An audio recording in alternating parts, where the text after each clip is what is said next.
Hello and welcome to Clipper Central. I'm your host, Tally Campbell. On this edition of Clipper Central, we talk to assistant coach Michael Olson. Dan Marshall's in for Marshall Matters. We've got your game recaps, island standings, and we take a look into the Greg Trickolo suspension that happened on Victoria's game. That and so much more. This is Clipper Central.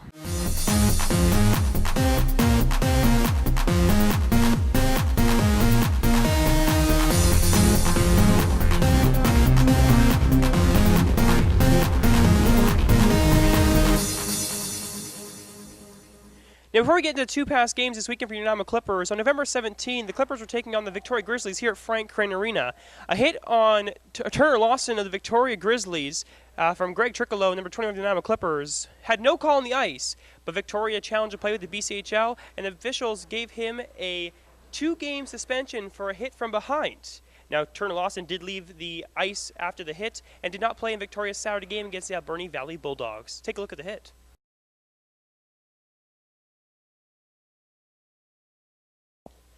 Now we're going to the past weekend where your Clippers had a mini-series in Powell River. First game is Friday, and this is not a game you expect between these two. It opened up with goals back and forth, and picking up in the action in the second period, a fight by Cal Kramer and Luke Ripley. Luke about 5 inches bigger than Kramer, but Kramer fought his battle. Stay in tight. Ripley's got that right loose. Kramer has Ripley's helmet off, but Ripley's throwing the bulk of the punches. Kramer's trying to hang on here against Ripley, and Kramer's helmet is ripped off.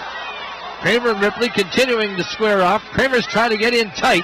Doesn't want that big right of Ripley's to get loose to land any more punches. I don't think he landed anything telling, and you can see with the scowl on Kramer's face, he had a chance for that fight to end. Didn't want to. He's still in tight with Ripley. Kramer hasn't really got his right loose. Now he tried to throw one.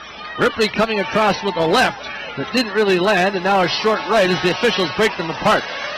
It now being 4-3 Clippers, and the Clippers in a power play from Josh Bryan to Greg Fraser at 18:47 add some insurance to make it 5-3 Clippers.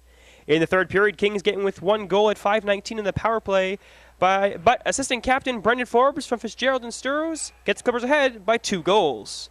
But the Kings keep fighting back at 12:37 from Bryan to Drew to JP Villeneuve. They come again within 1 goal. But after the Kings pull their netminder in Nanaimo's own, Brendan Taylor gets an empty net goal to call it a game. Nanaimo wins 7-5, and Kyle Kramer gets a Gordie Howe hat trick, which is 1 goal, 1 assist, and 1 fight. He even got more than that, actually. On the following night at Hat Parker Arena, the Powell River Kings were looking for some revenge, and they got it. Powell River able to own the majority of the game right from the beginning. Open up the scoring at 11:28 from Stephen Hiff and Evan Richardson to Matt Scarth. And within 2 minutes in the power play, Jordan Burns to JP Villeneuve. It is now a 2-0 game for the Powell River Kings. In the second period at 6:51, Stephen Hiff and Luke Ripley to Evan Richardson to make it a 3-0 game.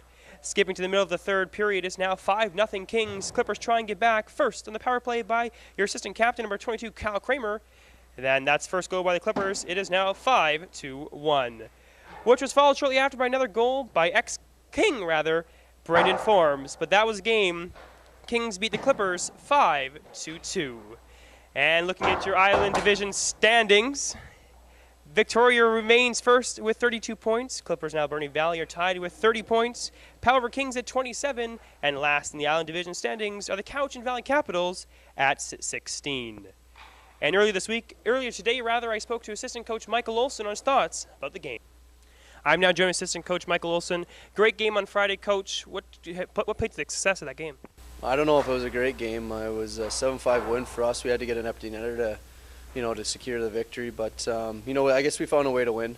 We weren't playing our A game or playing the way that we wanted to play, and it was pretty kind of unorthodox for two teams that stress taking care of their own end of the rink, first and foremost, and to get in a old Western shootout, I guess, if you will.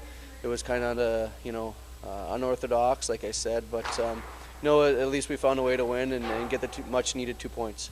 What happened in Saturday's game? You know what? We just didn't come out with enough focus and intensity. They our penalty kill kind of let us down a little bit, and we had to fight for a lot of. Obviously, for our 2 goals that didn't come until the latter part of the game, and it was one of those nights where we just didn't have enough energy, enough focus, and we weren't intense enough from the start from puck drop, and whether it be a 5 o'clock start or 3 o'clock start or 7 o'clock start. We got to be ready to go at whatever time the game starts. Powell River was, and we just weren't. Any word if Colton Donald will play Friday's game? It's a week by week with all their guys that have been missing some action. So day by day, and we'll take care of it. We got a great training staff with our doctors, and of course Whitey looking after the boys. So he'll get them back in the lineup when they're ready to go. And Spencer Turcotte no longer a Clipper? He's gone off to Ontario. He just couldn't find. He was a great kid, and he just couldn't find himself into our lineup here. And you don't want to keep a kid, too long with trying to not allowing him enough ice time and enough, game time. So, he's a good kid. He came to work every single day, did everything that we asked, and it just comes down to numbers. And it's too bad that he's not able to be a part of our hockey club this year, and he wanted to be, and we wanted him to be that. But there's some guys that kind of in front of him that made it hard for him to get in the lineup every day. And lastly, Coach, any word on David Icona returning? David's just kind of rehabbing and look after his injury, and from there we'll assess accordingly. Thank you, Coach. We're now going to pass things over to Dan Marshall with Marshall Matters. Steal by Fraser, cutting in on goal. He shoots. That's stopped by Evo. The rebound. They score. Shot from an angle. Scored. The Clippers a power play goal, their first of the season. This is Clippers hockey on 106.9 The Wolf. Dan, let's start with the trade that just happened with the Clippers and the Capitals. Who benefits from this most? I don't know if anyone benefits the most from it. I think this is a trade for two teams that both needed something.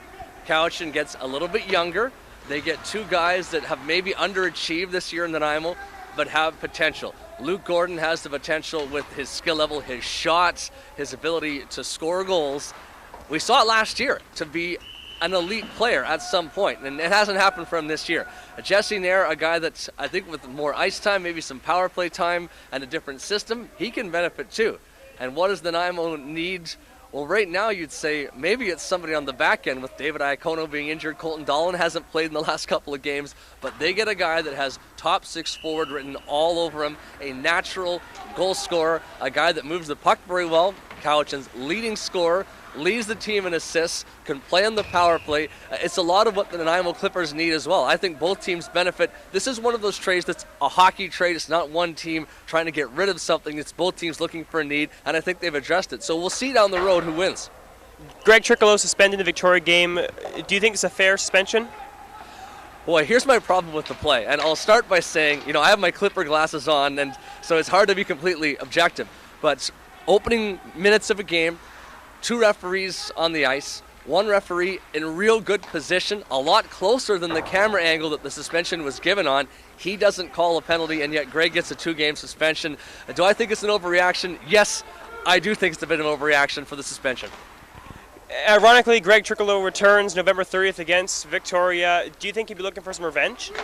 I talked to Greg the road trip to Powell River, and he hated being suspended, especially finding out later in the week after a review that he wasn't going to go. So he had a little burr in his saddle, no question about that. And I asked him point blank, Greg, how do you feel about coming back against Victoria, the team that beat you guys in the first place showdown, the team that the suspension came against? He says, I love it. I'm so looking forward to that game. I'm really excited that it's against that team that I get to make my debut on the ice. Now, with Greg, too, the Clippers had talked about making moves as soon as the Powell River weekend to put Greg in the middle of the ice, away from the right wing to center ice, his natural position, and I think we're going to see that this weekend in Victoria. It might help his offense too. So yes, he's motivated from the suspension, and that move to the middle might mean good things for him.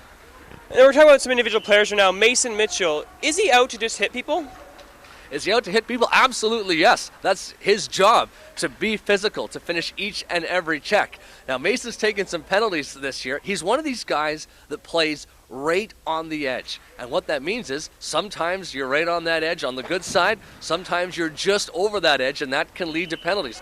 Mason has to play that way. He's a bundle of energy. You know that if you're around him on road trips, in the bus, at the hotels. He's an energy guy, and he plays that exact same way. And what Mason needs to do certainly is be on the ice, not be a liability to take penalties, but still keep that competitive edge, because I think it makes him a better player. But to answer your question, absolutely. He is out to hit people, make contact, not to hurt people, but to make contact, turn over pucks, and to grind players down.